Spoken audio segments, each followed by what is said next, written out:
pessoal, sou a Vanessa Freitas, estou aqui com o Ed, tá? Ele vai falar um pouquinho pra gente sobre o livro, como que é o nome do livro? Inverno Escarlate. Que faz um pouquinho da pesquisa, né, da sua pesquisa sobre a Revolução de 32. Então eu vou deixar o Fel fechar nele agora, para ele falar um pouquinho da sua história, o porquê dessa pesquisa, do livro, um pouquinho da Revolução pra gente. E daí ele vai explicar pra gente algumas peças que nós temos aqui no Museu de Itapira. É para vocês possam conhecer um pouquinho mais aí da nossa história, tá bom? Então, siga a palavra para você. Gente, meu nome é Eric Apolinário, eu sou coordenador do Museu Histórico aqui de Itapira e também sou pesquisador sobre a Revolução de 32, a chamada Revolução de 32. Itapira tem um papel muito importante nessa guerra, até porque ela foi um dos centros de combate mais importantes da Revolução, chamada Revolução.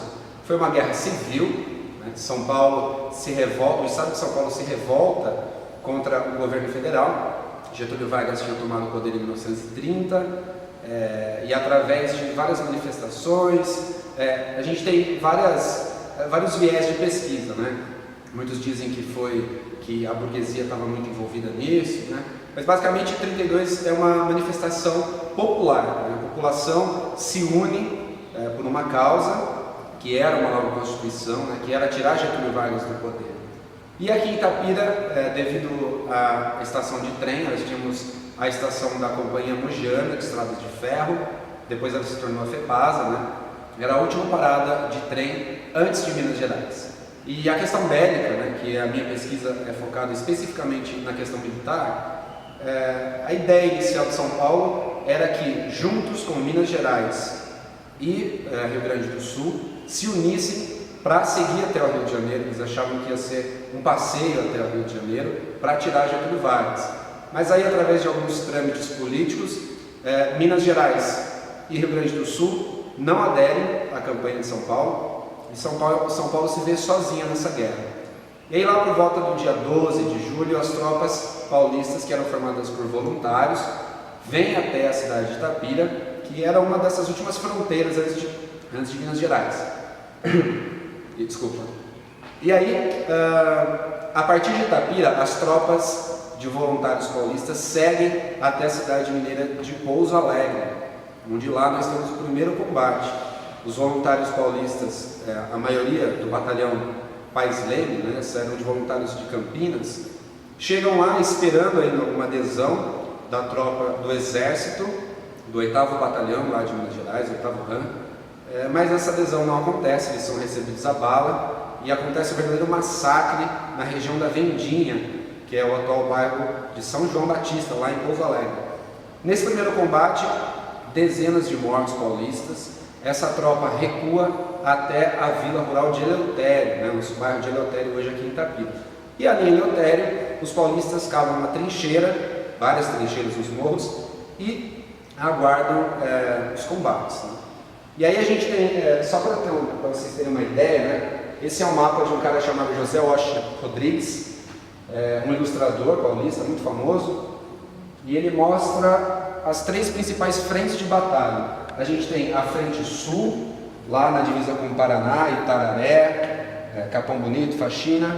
A gente tem a frente norte, na divisa com Rio de Janeiro e Minas Gerais.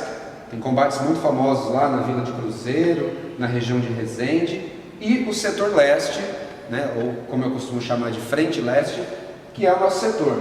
Então a gente pode ver que Itapira está exatamente no centro desses combates. Né? Após o combate da Vendinha em Pouso Alegre, a gente tem o recuo dos paulistas até Eleutério, e é em Eleutério que acontece todo o combate. A partir do final do mês de julho até o final de agosto, Eleutério é o foco principal de combate de toda essa região aqui. Com a queda de Eleutério, no dia 25 de agosto de 32, com um movimento muito interessante chamado pelo Dutra, Eurico Gaspar Dutra, que foi presidente do Brasil depois, ele chamou esse movimento de Dia D. Curioso, né? Porque a gente tem o Dia D na Segunda Guerra Mundial, mas já era uma expressão usada na Primeira Guerra Mundial, como um dia principal de combate, onde vários batalhões se armaram e se prepararam para invadir a região de Eleutério. Eleutério cai no dia 27 de agosto, depois de um combate extremamente forte e violento. Tiveram um apoio de aviação federal, a região de Eleutério foi bombardeada, e Eleutério caindo, a gente tem também a queda do bairro de Barão, a Taliba Nogueira, combates no Tanquinho, no Machadinho, toda essa região do bairro do Cubatão, Vila Isaura, Vila Ilse, para quem é de Itapira, né? São bairros conhecidos aqui na cidade. Todos esses bairros sofrem combates também nessa tentativa de tomada da cidade de Itapira. Itapira cai no dia 1º de setembro de 32, invadida pelo destacamento Dutra, que era formado por vários batalhões federais de vários estados, Rio Grande do Sul, Minas Gerais, Bahia, Rio Grande do Norte, vários batalhões tomaram a cidade de Itapira. Com Itapira tomada, a partir do dia 1º de setembro, esses batalhões federais avançam sobre as outras cidades da região. Amparo, Serra Negra, Lindóia, Pedreira, e aí a gente tem uma verdadeira queda de cartas, né? Porque todas as cidades vão caindo. E quando essa guerra civil termina, lá no dia 2 de outubro, as tropas federais que invadiram o estado de São Paulo, aqui por Itapira, já se encontravam em Campinas, as portas de Campinas, ali em Jaguariúna. Para quem passa ali pelo pedágio de Campinas, aquela fazenda Tozan, fazenda dos japoneses ali, as tropas já estavam nas portas de Campinas.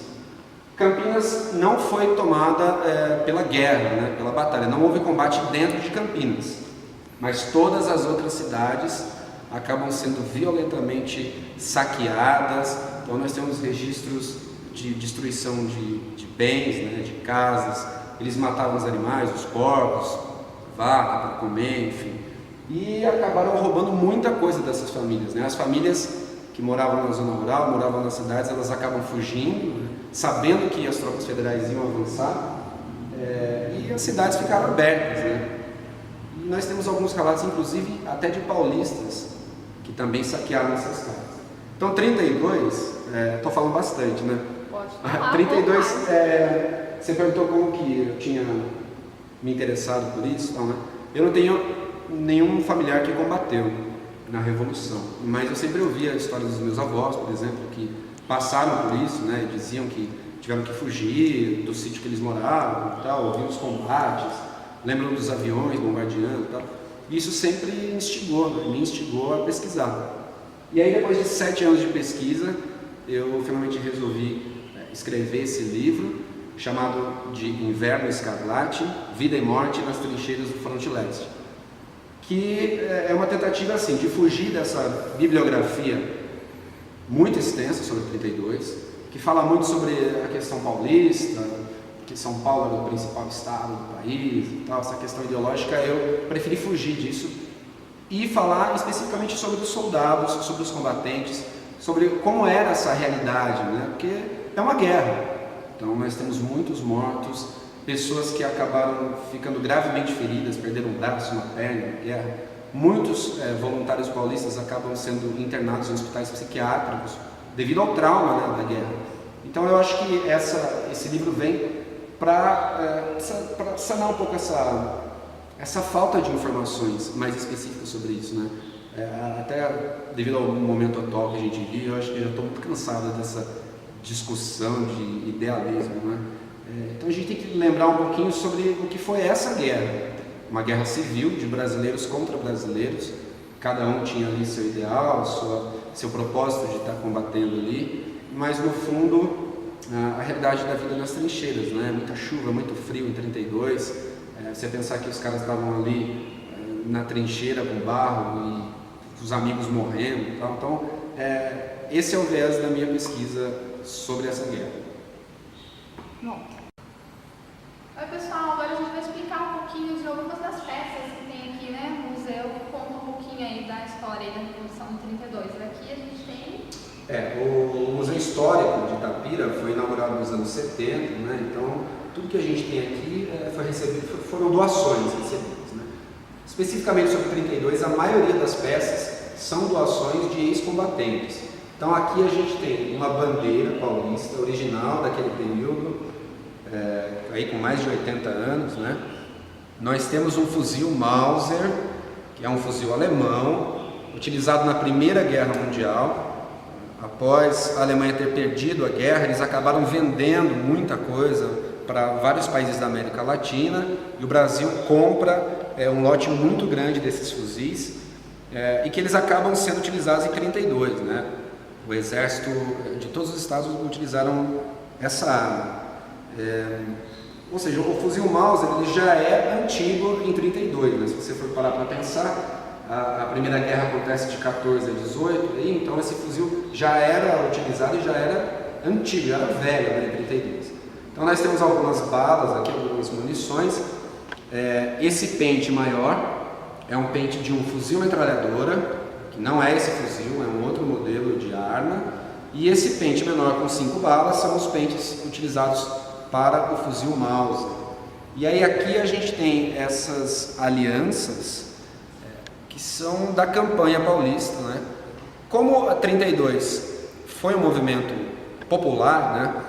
São Paulo tinha muito pouco material, né? Era tudo muito escasso. Então, para conseguir grana, para comprar munição, aviões e tudo mais, eles fizeram uma campanha, né? Doe ouro para o bem de São Paulo. E aí as famílias acabavam doando aliança de casamento, correntinha, tal, tudo que tinha de ouro, e recebia em troca essas alianças de um metal bem barato, deve ser alumínio, né? Com os dizeres doe ouro para o bem de São Paulo. E aqui a gente tem um capacete modelo inglês, né? É uma cópia do capacete inglês da Primeira Guerra Mundial, que foi fabricado pelos paulistas para essa guerra, né? Durante a Revolução de 32. Lembrando que o exército brasileiro, nessa época, não possuía capacetes de aço. Então também foi uma campanha muito forte, muito pesada dos paulistas, que diziam que o exército deles, voluntários, tinha os capacetes de aço. A gente vem para cá agora, tem outros modelos de capacete de aço paulista. A gente tem modelo inglês, outro modelo inglês aqui, esse está pintado, né? O capacete de aço paulista, originalmente, ele recebia um banho de tinta verde oliva, que depois virou a cor do exército e tal, né? Mas aí muitos soldados pintavam, então você vê que esse capacete está pintado, tem outro capacete ali que tem uma bandeira do Brasil e tal. Então cada voluntário customizava o seu capacete. Então, a gente tem esse primeiro capacete aqui, que é um capacete modelo francês, também uma cópia do capacete francês da Primeira Guerra Mundial. O segundo capacete, que é um modelo paulista, que a diferença é em cima ali no topo, vocês estão vendo, né? E esse segundo capacete é o clássico da Revolução de 32, tal, utilizado em tudo que se refere à Guerra de 32. E curiosamente ele tem um tiro de fuzil ali em cima. E aí aqui a gente também tem material doado, material encontrado nas trincheiras, pentes de fuzil metralhadora, pentes do fuzil Mauser, tem 5 balas aqui. A gente tem as famosas granadas abacaxi, que são essas granadas produzidas também por São Paulo durante a guerra, né? A USP não existia ainda, mas a gente tinha aquela faculdade politécnica e tal, o pessoal de engenharia, que acabou produzindo tudo isso, porque São Paulo não tinha esse material. A gente tem uma bala de um canhão, uma artilharia 75mm, utilizada por ambos os lados, né? Um canhão, então essa é a bala completa. E aqui a gente tem também algumas balas aqui, encontradas nas trincheiras, doadas por famílias. E aqui a gente tem 2 balas, 2 bombas de avião. Então o Brasil não tinha uma força aérea ainda criada. A FAB foi criada durante a Segunda Guerra, né? Mas nós tínhamos aviadores militares. O cara tinha seu avião lá, era militar. E os paulistas, era tudo meio improvisado, né? Então o cara montava no avião, pegava algumas bombas dessa, botava no colo e decolava. E ele simplesmente botava o braço para fora e soltava a bomba. Era assim que funcionava. E a gente tem um outro fuzil Mauser aqui, também um fuzil paulista. E aqui em cima a gente tem um uniforme do Exército Brasileiro. Não é o uniforme que os paulistas usavam um uniforme de cor caqui, mas esse é um uniforme do Exército Brasileiro, né? E um capacete de cortiça, cortiça mesmo, né? Aquela que você faz a rolha do vinho e tal.